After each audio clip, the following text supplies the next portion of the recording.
Good morning. It's 24th of February, and we've just gone 9 a.m. here in London. I'm jumping on here to give you an update after there's been a pretty significant escalation of the Russian-Ukraine situation overnight and in the early hours of the European morning. I'll show you the charts, which have been pretty volatile, would be an understatement. But first, I want to say, anybody that's directly impacted by this, my, feelings and condolences go out to you. This is a conflict, and of course, there's in the end never any good that comes out of this. So my thoughts are with you. What I wanted to do, whilst the humanitarian side of things is certainly obviously the most important, what I want to do is just kind of step away and have a look at how markets have behaved as a result of this. And I want to talk about what might happen next in terms of market reaction, obviously trying to predict what might happen next from a sort of conflict point of view is incredibly difficult. But just a quick update on some of the developments that you'll have already known about. And I'm just looking at my chart actually before I run through those, because the chart on the far right is the ruble, which just fell off a cliff overnight as things escalated. It's actually rebounding pretty sharply here. You're not quite seeing the same rebound. Let's move over to the DAX, obviously more impacted than, let's say, US stocks. So this is the DAX, where we were heavy into the close last night anyway, but obviously a sharp extension lower. And we've bounced a little bit and stabilizing. I've got Nat Gas down here at the bottom left, and you can see that's jumped significantly higher. Oil's up. I'll go through these figures in a minute. We've got Bitcoin on the bottom right. We've got gold also that's punched pretty strongly higher. But look, let's take a step back. Quick reminder of what the developments are. So overnight, according to reports, and a lot of these are Western reports, I might add, but bombardments of artillery, heavy equipment, small arms, and Russian troops launched attacks from Ukraine's northern border with Belarus. And as I talk about this, maybe I can just bring up, it's often quite a good sort of reminder to kind of remember the geography of all of this.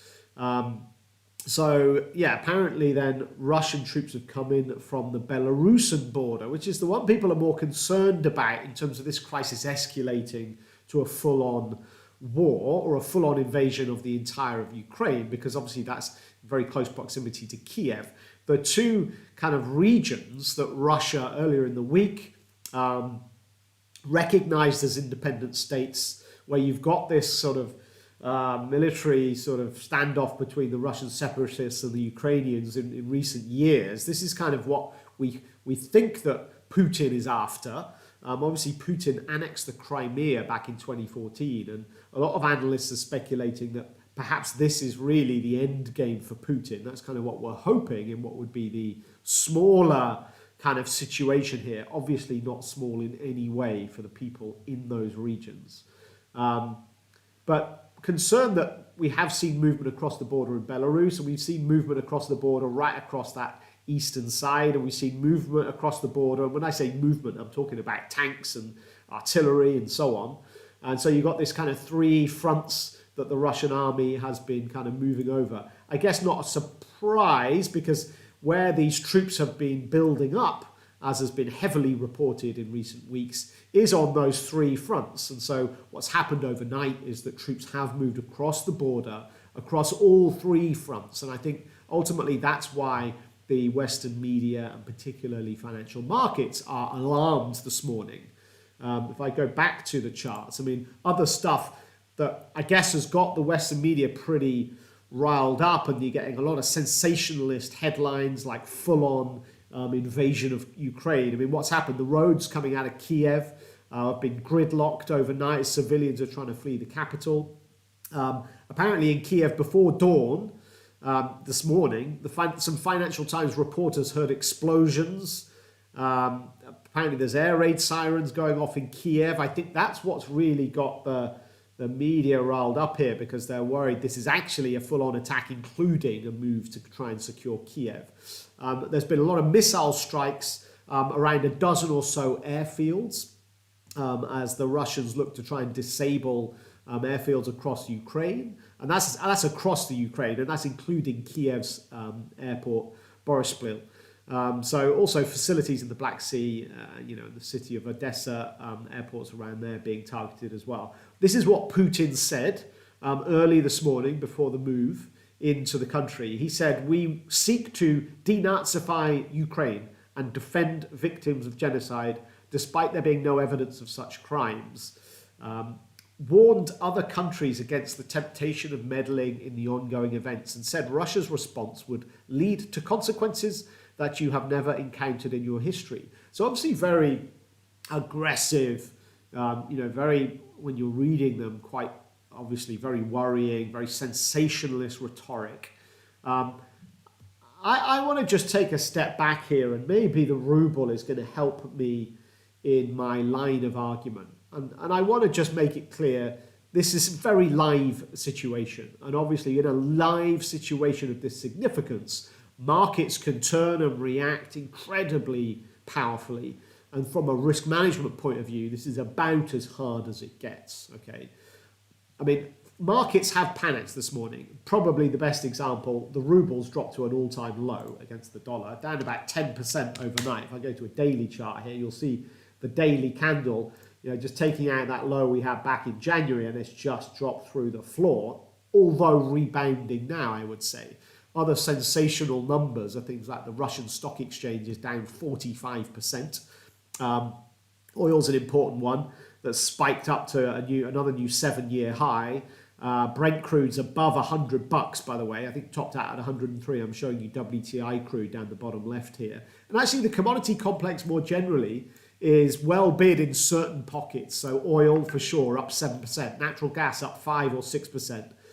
You've got stuff like other commodities like wheat, for example, where we know Russia's the largest exporter of wheat. The Ukraine's the second largest exporter of wheat in the world, that is. Wheat's up 6%. You've got stuff like palm oil and soybeans are up 5 and 7% respectively.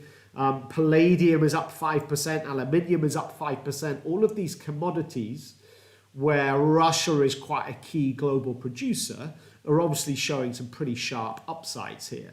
From a safe haven point of view, well, gold is a good example, which has been pretty slow to kind of get going, I would say, this year, having lagged around down the 1800 handle despite things like Omicron and things like that. But this has really woken gold up. And certainly over the last couple of weeks, it's been well bid, but a powerful move here as we spike back up above $1,900. We go to a weekly chart to give you context. 1900 is a pretty important price point because that was the high that we saw right in the middle of 2021. Okay, so an important move technically here on gold. What's happening on stuff like Bitcoin? Well, Bitcoin's had a seemingly pretty positive correlation between it and stocks, let's say. Crypto and stocks have had a positive correlation. Certainly that's been the case as you've seen this big sell-off as the Russian-Ukraine crisis has escalated. What's interesting for me is it maybe this correlation is just breaking down a little bit, even though we did get a big move lower last night. I will point out the key level, mind. So before I get too carried away with my theory that the correlation might have broken down, I don't think it's broken down. I think it's weakened. The key level for Bitcoin, of course, is the low of the year that was set back on the 24th of Jan. And the move last night was a move down, but not quite down to that level. But that's a key line to be looking out for. So I think what's important, and I've traded through these events many times, and I guess the closest example would be the Crimea annexation that took place back in 2014. And what I would say there is it feels quite similar in the one hand, where Russia piled into Crimea. We were worried about a full invasion of the Ukraine, but actually it was Putin's strategy was just to take Crimea and then kind of step back. I think what's happened here is because the Western sanctions were particularly onerous that they rolled out earlier this week, I think that's the signal for Putin to get in here. I still believe that his end game is just annexing these eastern regions. I hope that is the case. Obviously, any kind of movement of Russian troops properly rolling into Kiev means my theory is wrong. So we do need to be looking out for that. And that's the worst case scenario from a global market sentiment point of view. If today we're going to see tanks in Kiev, then sure, I think these markets, whilst they look to have just kind of bounced and perhaps back to finish with that ruble, they look to have bounced a little bit here, making up maybe half of the losses. any kind of tanks in Kiev, and I think you got another wave to the downside. If there are no tanks in Kiev by the end of today, then maybe things can settle. The West are going to come out fighting in terms of threatening more aggressive sanctions, of course, and then we'll have to see. But look, if you're trading this, be careful. Volatility is extreme, and you've got to be all over those news channels and making sure you're fully up to date second by second as this very live situation unfolds. Okay, that's a quick update from our side, guys. Good luck.